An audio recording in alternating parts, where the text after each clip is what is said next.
Hi. We want to thank you very much for giving us this time. James, here's a quick one. Let's start at the beginning. You represent both coaches and players. Correct, yes. Can you give us a couple of names that we might recognize?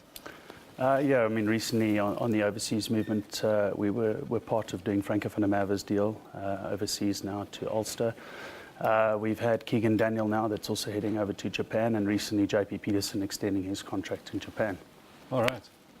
And one of the big ones that hit the headlines most recently was Gert Smal joining as Director of Rugby at the Western Province. How long did it take to cut that deal? Yeah, it was something that happened quite quickly. You know, he had a couple of other options he was looking at, and it made sense for him at the time, and for Western Province, being a Cape Townian himself, and having known knowing the Western Province structures and systems. All right. Now, what do you think? I mean, with this exodus of players, does this drop the level of rugby in South Africa? I'm talking Currie Cup. I'm talking Super Rugby. Does it affect it in any way? Kendall, I think provided you know, one can structure a lot of the deals into the likes of Japan, etc., where the players can come back into Super 15. I actually think it'll complement a number of the unions if they can think out the box and be in a position to be able to structure the salaries and save themselves a bit of money instead of having a player contracted throughout the year. Super 15 is the most important thing the guys need to concentrate on anyway. And if we look into it from a Currie Cup perspective, yes, we'll lose a lot of experience, but I do think it gives an opportunity for the top young talent. I mean, we're so blessed with talent in South Africa, and it gives them an opportunity to come through. Right. And is there a reason why they go? Is it the money? Are there other reasons why players are leaving?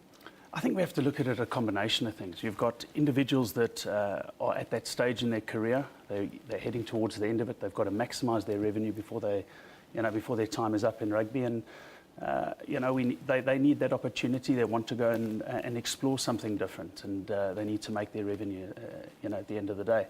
If, however, we look at it into youngsters, some of them it's a lifestyle experience. Some of them may look and say, well, I'm not going to make the national team at this stage, but if I went over, made some money for 2 years, came back, you know, post the World Cup, a lot of the older players will be moving on, and it frees up an opportunity for those players.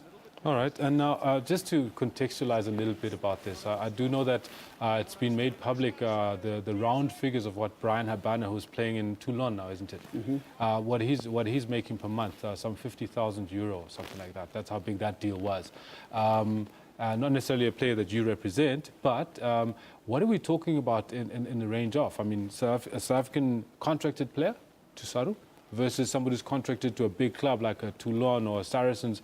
What are we talking about, South African side? Yeah, look, I can't comment directly on Brian's situation, but looking from the outside, you know, I would say that he's a guy that's had a lot of time in South Africa, probably wanted to explore his options overseas, and I think it was more of a lifestyle thing for him.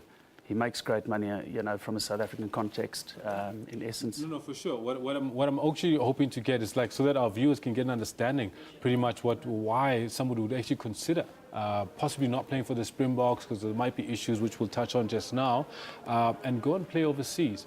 The amount of money that they get is much higher than they would get in South Africa. But what kind of differences are we talking about? Yeah, look, it comes down to Saru can only you've got so much in a budget, and Saru can only contract X amount of players per year. And if you're a player that doesn't have a Springbok contract, you're playing at the top of your game, you're going to make up that extra revenue, and you've got to make it up somewhere. And that will cause those guys to head overseas. I personally think there needs to be a system whereby more players are contracted, maybe some of the fringe players on a slightly lower basic, and that way looking to keep them in the country, knowing they're part of the plans. But that's not for me to comment on, and you know, that's something in itself, and a very difficult one, I'm sure, for Saru at the end of the day. You know, you've only got, as I said, a budget of X amount, and you've only got so much sponsorship, and it only goes so far. All right, and let's move on to the next one, where we talk about what Yuri Roux said last year in August, when Heineke Meyer, the coach, the South African national coach, had picked 11 overseas-based players in the squad. I think it was August. And Yuri Roux was like, you know, Saru needs to start thinking about putting some kind of quota system in place so we don't favor too many of the overseas-based players versus locally-based players. To the best of your knowledge, has this quota system been put in place yet? Not from what I know, once again, I don't think that's something I feel I can comment on from a Sorry perspective and what their plans are there. But it's a very difficult one. I mean, if one had to put yourself in Heineke's shoes as a national coach, you want your best players playing, and unfortunately, some of those have gone overseas. It's a difficult one, and he needs his best team in order to win. And at the end of the day, he's judged on his results. So. There's a fine balance, but I do think with a lot more heads coming around the table, I think a solution can be fought. And and if one can think out the box a little bit more, I really believe we can keep a lot of the players that have headed overseas. I mean, we're talking about players like, and once again, it's not necessarily people that you've represented, but it's people that everybody does know. We're talking about the Rory Kokkerts, the Guthrie Steenkamps, the Fourie du Preez, the Jacques Fouries, and so on. So basically, do you think some of these players, for example, let's look at Rory Kokkert. He hasn't had a lot of time hasn't actually had much in terms of players as Springbok. In fact, I don't think he's ever been picked and selected. So do you think that's part of the reasoning? Like, look, I'm not going to become a Springbok. Let me go and ply my trade elsewhere. Let me earn some good money. My body's getting broken day in, week out. And before I retire, at least let me have something for my children and for my family. Yeah, look, I don't manage Rory, but if I look at it from that aspect, I think, the time had come for him. He felt he wanted to change. It was an experience. And when he first signed overseas, he signed basically on a 2-year deal. And he flourished and he's done well in that marketplace. And of course, by extending on after 3 years, you're able to represent another country.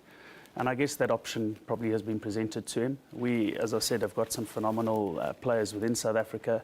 Fourie du Preez is a class player, and if you look at various other scrum halves in the pecking order, I guess it's a difficult one, and I guess he had to look for greener pastures elsewhere with a view to possibly playing for France, and I'm sure he'll do a great job if he does get selected. Sure. Now tell us a little bit about the players when they're out there, because I mean, I'm sure you're in contact with them constantly. How do they adapt to the playing conditions? Do they find it very different in terms of the teams they're playing with, the way they train and so on? Yeah, look, I think every player, some players suit the European conditions, certain players don't.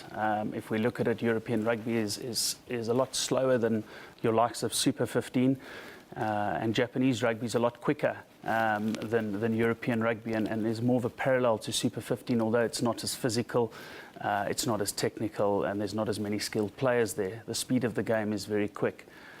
So certain players adapt to certain conditions. All right, and the playing styles haven't changed much. I mean, I've seen clips of Jacques Fourie playing for the Kobe Steels, for example, and he's still playing at number 13 and doing extremely well at that. Our scrum half, our noted scrum half, Fourie du Preez, is still scrumming, playing scrummy. So they don't really change their positions. They take them for what they're good at and put them in the same positions. Eh? Yes and no. I mean, we take a guy like JP, and JP's absolutely flourished at playing at 13 the majority of the time, funny enough, for his team, Panasonic Wild Knights. So yeah. I think it gives the guys, they're expected to come in as an overseas-based player and add something different, and right. Especially within that Japanese market. The guys that can offer a lot and be a utility player that can offer a number of positions for a team to be able to consider and be able to give back to the team. I think that's crucial, and a lot of the guys are expected to play in other positions other than the exact position that they've been signed for. All right. So, like, with that said, do you foresee in future we looking at a rugby team that's South African, a South African national rugby team, based a 15-man rugby team from people playing from France, people playing in Japan, as opposed to people that play in the Currie Cup? Yeah. It's a difficult one. As I say, the Currie Cup, I think, to be fair, is a fantastic competition still. I believe there's a lot of upside for sponsors and for young players to keep growing within that. And if we look at it, a number of the Springbok players do come back for the last round of Currie Cup and the semi-final and the final of a Currie Cup. And I think they make a huge difference, as we saw when the Sharks players came back, the Springbok players with the Sharks came back towards the end of the season, and they made a massive difference to that team. But it's as I say, there's a fine balance on how how one would play it and see that value. Most recently, I'm going to move a little bit away from the movement and contracts of players. Most recently, there's been a lot of stuff said in the politics arena. Fikile Mbalula, the sports minister, engaging with different people about the quota system, transformation in rugby, and what do the rugby players that you interact with? How do they feel about a quota system and how it actually lends itself to transformation in rugby? Yeah, look, I think transformation in itself is a very complicated, situation. It's not an easy one for any of the administrators. But my personal feeling is, that transformation needs to start at grassroots level, and I feel a lot more maybe needs to be done in that area. Especially focusing on your youngsters that are coming through, even from primary school level, that they are equipped with the skills and the necessities to be able to come through the ranks, and that they are then form part of the necessary SARU squads. SARU does have a young program in place where they identify the young talent, but it's difficult. We're a country with many other sports as well, and a lot of people choose to play different sports and may well be developed through a box setup. From a young age, and then of course they need to move on, and find another sport that's of interest. All right, James, I want to thank you so much for coming through and sharing with us your insights. Much valued input that was. Great, thanks, Kendall. Alrighty, that was James Adams, sports agent for some of the greats in South African rugby today, and we thank him very much for having coming through. Now we're going to go